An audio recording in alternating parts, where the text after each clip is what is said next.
Hello everyone and welcome to this week's video. Today we're in the Old English village of Aldermaston in Berkshire, a lovely little village surrounded by English countryside dating from Anglo-Saxon times.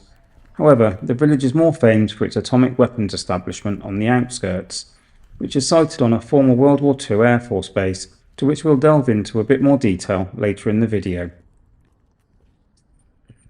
Aldermaston is accessible via the A340 with nearby connections to the A4 and M4 motorway. Its railway station, situated in Aldermaston Wharf, is approximately 1.5 miles from the village centre and has connections to Reading and Newbury. Aldermaston Wharf is situated on the Kennet and Avon Canal and offers access to waterway routes to London and Bristol.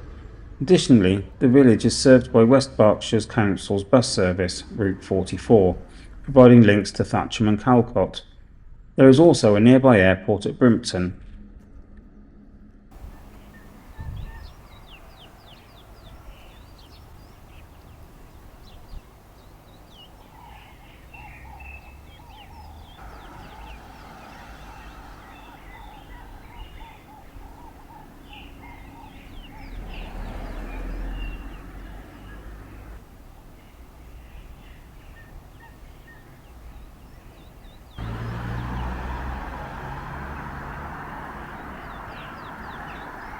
As we stroll up the main street towards the heart of the village, you likely observed the quaint village store and the historic Hinds Head pub, originally known as the Packhorse, dating back to the 17th century when it served as a coaching inn.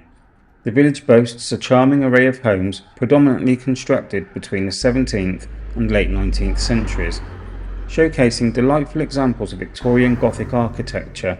Remarkably, only one residence has been erected on the main street since the early 20th century.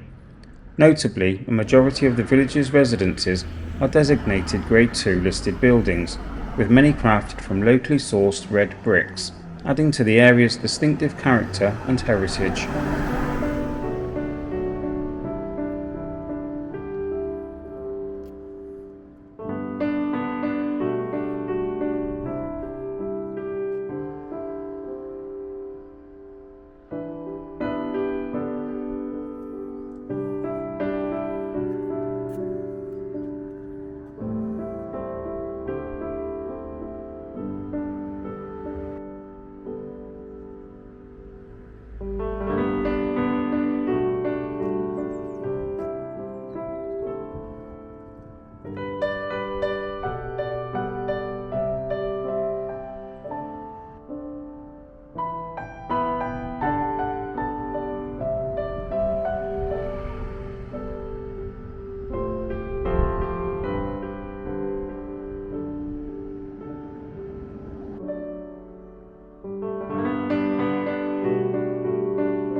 Here we have the gatehouses to Aldermaston Park and Manor House.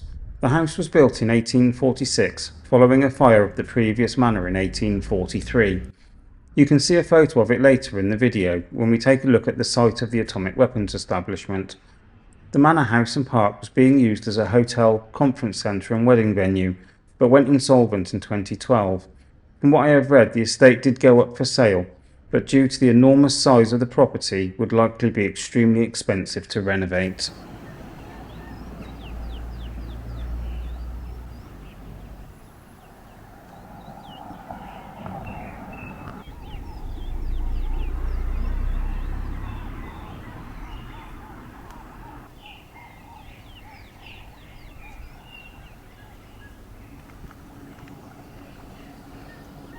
If you're enjoying this week's video, Help us grow by giving it a thumbs up and hitting that subscribe button if you're new here. Then you won't miss out on future content exploring Old English villages. Keep watching as there's still lots to watch, including a brief history of RAF Aldermaston and the atomic weapons establishment.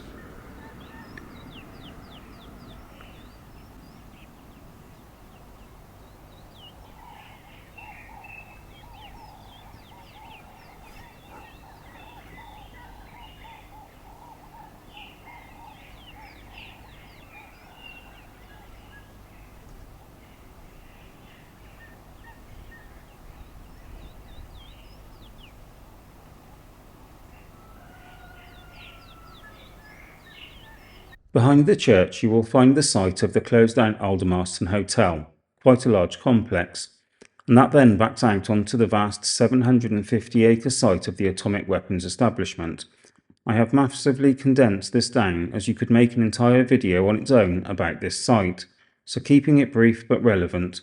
RAF Aldermaston was initially established during World War II as an RAF bomber command airfield. It was equipped with 3 concrete runways and served as a base for Vickers Wellington bombers. However, in August 1942, it was transferred to the United States Army Air Force and became station number 467. The United States Air Force utilized the site primarily as a C-47 troop carrier base, with the 60th Troop Carrier Group stationed there to support operations. Following the war, RAF Aldermaston saw various uses, including as a production facility for Supermarine Spitfires by Vickers, and later as a training ground for former RAF pilots transitioning to civil aircraft flying. However, in 1950, the airfield's ownership shifted to the Ministry of Supply, marking the beginning of its role as the site for Atomic Weapons Research Establishment, later known as the Atomic Weapons Establishment, responsible for research, development, manufacture and maintenance related to atomic weapons. The factory was rebuilt in 1986. Frequent marches from Aldermaston to London in opposition to the site and the overall nuclear weapons movement took place. The Aldermaston marches were organised by the Campaign for Nuclear Disarmament, with the aim of drawing attention to the dangers posed by nuclear weapons. The first march took place on Easter weekend in 1958 and passed from Trafalgar Square to AWE Aldermaston, a distance of around 50 miles. Thousands of people used to take part in the marches, which continued until 1963, with the route running in the opposite direction from 1959. As we come to the end of this week's video, if you liked what you saw, please show your support by liking and subscribing to the channel. Don't forget to check out the description for links to the resources I've used. Thanks for being here, have an amazing week ahead, and I'll see you in the next video.